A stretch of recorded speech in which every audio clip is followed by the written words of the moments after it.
So, so where we are now, we settled. We did sign the settlement with the city, and it looks like the other part of that is the Roundup, the glyphosate.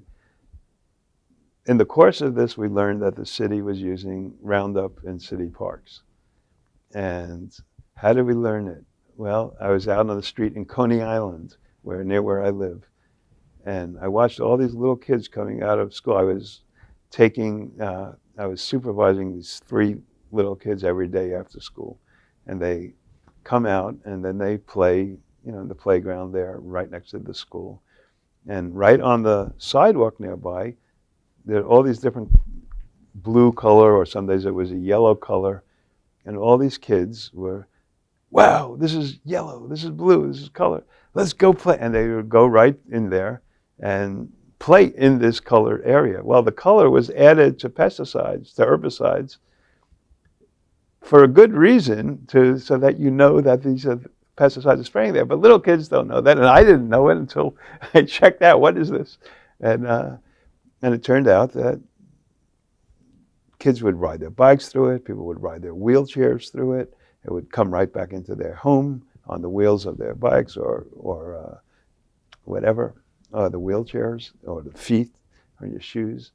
And so people were getting poisoned, and this was affecting little children. And so when we met with the Brooklyn Parks Department head, he was a guy named Julius Spiegel, I think, Spiegel. I have his name in the book because I do tell this story in the book. And it was an interesting story. He was really interested. He was one of the only people in office who was actually compassionate and interested in this. And I think it was because his parents were Holocaust survivors. And the idea of being gassed, I mean, he knew that the Jews coming in Borough Park were being gassed by the pesticide spraying on Yom Kippur, on the way to shul. It shouldn't happen any time, but where is your brain or your heart? And so so I was telling him this, and he said, well, what can we do? I said, well, one, there shouldn't be any spraying in parks, but immediately what we could do is at least tell the children in the school to make the announcement over the loudspeakers so that they go home and tell their parents, or give out letters to them to bring home to their parents, to tell them to stay away from the sprayed areas. Just little things like that anyone who had any sense would do. And he was sort of agreeing with it. But then the biologist from the city, whose name I did find again, but I won't say who it is right now, he was going on how, oh no, Roundup is perfectly safe. You could drink it. I remember when he said that, I said, really? Well, let me get you a cup. Prove it. And it was, the whole idea is that it was safe. That was their mantra for forever. And so, but Spiegel agreed with us. And we were going to put into effect this idea of notifying the schools about it. But then his biologist goes, well, what do you propose instead? It's always the thing. You can't just stop doing it. You have to propose some way of getting rid of weeds. Never asking why you want to get rid of weeds. Who cares? What's the big deal? Well, we found out that the reason why is because there are a couple of things here. They wanted to get rid of the weeds because it was the decision to lay off about 80% of the workforce, the Parks Department. Maybe like a number of thousands of people that got laid off over this period of time, 4 or 5 years. And they wanted to replace as a labor-saving cost, to replace that with the chemicalization, so to use the chemicals instead of the workers. So the workers didn't use to spray, they used to just bushwhack, or whatever you call it, chop out the weeds by hand, created jobs, and good paying jobs, union jobs.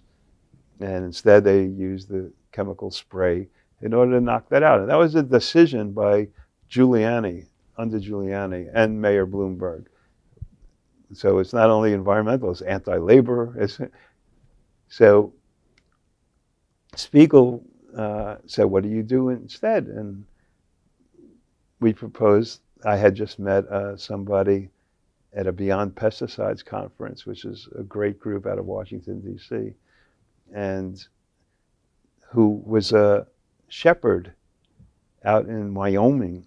And she had large flocks of both sheep and goats that she would take around to different places to weed, to eat the food, the grass and the so-called weeds.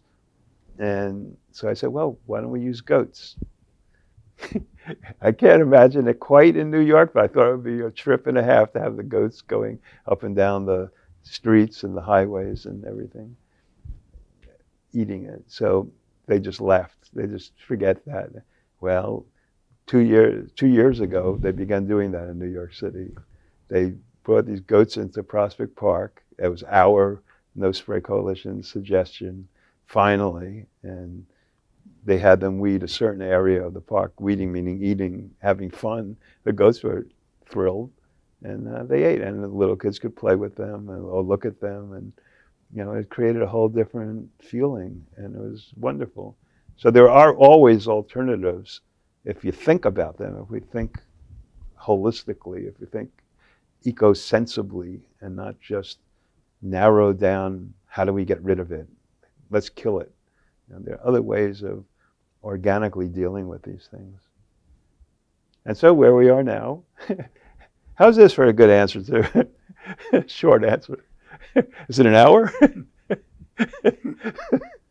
So where we are now is that we're back in court tomorrow, Wednesday, for over glyphosate. And we finally got a hearing before the city council again. There hasn't been one in 10 years. And where it looks like we're going to be getting Roundup banned from New York City parks, which is over 1,000 parks. So that's a sizable, there are things it doesn't cover, and we have a difference of opinion within our movement. It's where it gets complicated again. It always does. So we argue with each other because some people want to just go for this bill and get a foot in the door and get it started. And others, like myself, are critical of it. It doesn't include golf courses. It doesn't include the sidewalks. And that's essential.